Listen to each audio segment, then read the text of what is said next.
నీకు పిచ్చి బాగా ముదిరింది నాన్న. రానా మెంటల్ హాస్పిటల్కి వెళ్దాం. నువ్వు చిన్న పిల్లాడివి, ఇదంతా నీకు అర్థం కాదు. వెళ్ళిపో. అర్థం కాకపోవడానికి నేను ఇలాగ మదమెక్కలేను నాన్న. మదమెక్కిందా? ఎవరికిరా మదమెక్కింది? ఎవరికిరా మదమెక్కింది? నాన్న తను మన ఇంటికి వచ్చిన అతిథి నాన్న. తన్ని కూడా వదలవా? వరుసకి నీకు కూతురు లాంటిది నాన్న. వరసకే కదరా కూతురు, నా కన్న కూతురు అయితే కాదు కదా. నేనొక్కసారి మనసు పడ్డానంటే దాని అమ్మైనా అనుభవించి తీరాల్సి.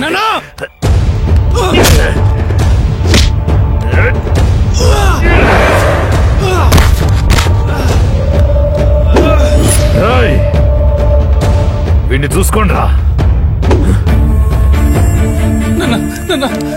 వద్దు నాన్న, వద్దు నాన్న, ప్లీజ్ నాన్న.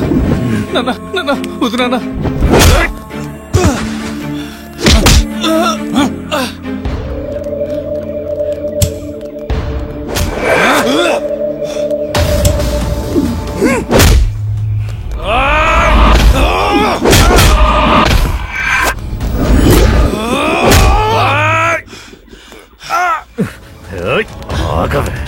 ఎక్కడికి పోతావు?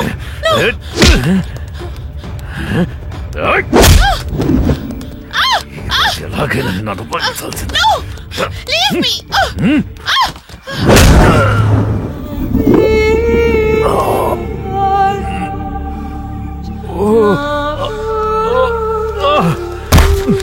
ఒక్కదాని మీద మోసు పడితే నీకేమైందిరా? ఏంటన్నా తనొక్కతేనా? మరి వీళ్ళందరూ ఎవరు? వీళ్ళందరికి అప్పులు ఇచ్చి వీళ్ళ చాతకాంతనాన్ని బ్లాక్ మెయిల్ చేస్తూ ఒక్కరోజు ఒక్కరిని అనుభవిస్తున్నాం.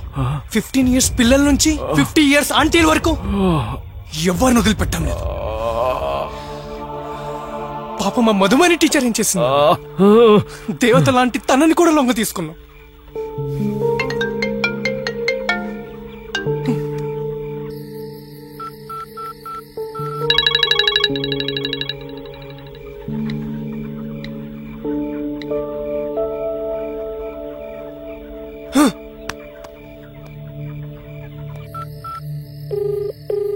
హలో హలో మనీ, అర్జెంట్ గా పంచాయతీ స్ట్రీట్ లోకి రా.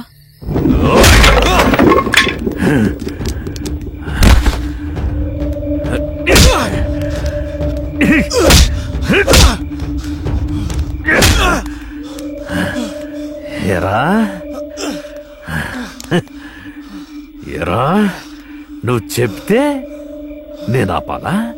ఇది నాకు పుట్టుకతో వచ్చిందిరా. నేను చచ్చాకే అనిపోద్ది. నాకు పుట్టావని ఇప్పటి వరకు కోరుకున్నా. నా గురించి మొత్తం నీకు తెలిసిపోయింది. ఇక నువ్వు నాకు శత్రువే. నిన్ను చంపితే తప్ప దాన్ని అనుభవించలేను. చావురా, చావు,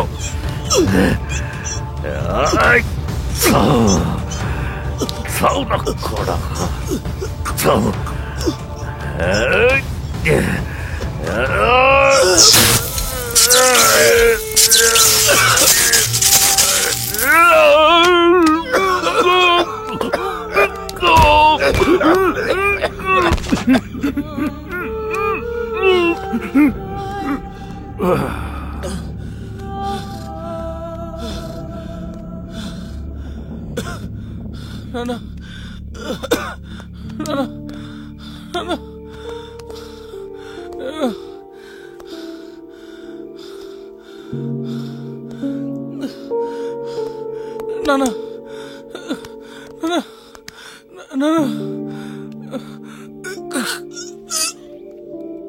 మీ నాన్న నీ వల్లే చనిపోయాడని తట్టుకోలేక నువ్వు పానిక్ అటాక్ కి గురై అన్కాన్షియస్ అవుతూ పడిపోయా.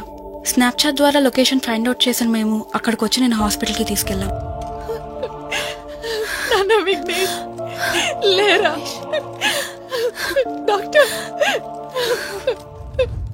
కానీ నువ్వెంతో ఇష్టపడే మీ నాన్న నీ వల్లనే చనిపోయాడన్న నిజాన్ని నువ్వు డైజెస్ట్ చేసుకోలేక చాలా మెంటల్ ప్రెషర్కి లోనయ్యావు.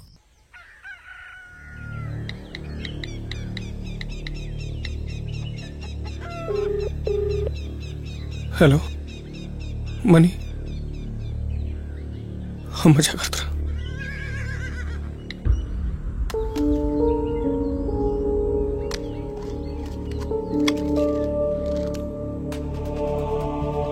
సూసైడ్ అటెంప్ట్ చేసుకున్నా.